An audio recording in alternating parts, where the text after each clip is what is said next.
बहुत समय पहले उत्तराखंड के ऊंचे पहाड़ों के बीच बसा था एक गांव, लोहारी। गांव के पास एक गहरी घाटी थी जिसे लोग पाताल गंगा कहते थे। कहा जाता था कि वहां एक रहस्यमयी जलधारा बहती है जो केवल सच्चे दिल वालों को ही दिखाई देती है। गांव के बुजुर्गों की माने तो पाताल गंगा कोई साधारण नदी नहीं थी। वो धरती माता की आत्मा मानी जाती थी जो तभी प्रकट होती जब कोई उसकी पुकार को सुन पाता। इस गांव में एक लड़का रहता था, दीवान। दीवान साधारण था, पर उसका दिल बहुत साफ था।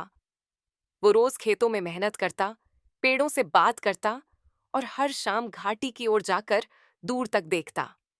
उसे लगता था कोई उसे बुला रहा है।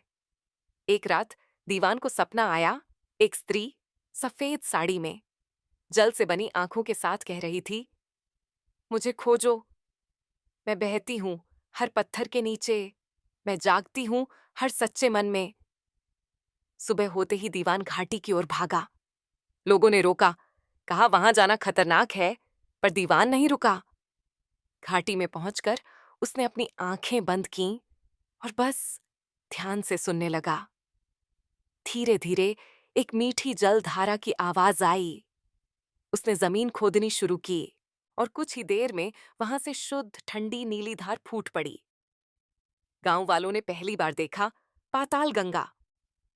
गांव में फिर हरियाली लौटी, खेत हरे हुए और दीवान को लोग धरती का बेटा कहने लगे।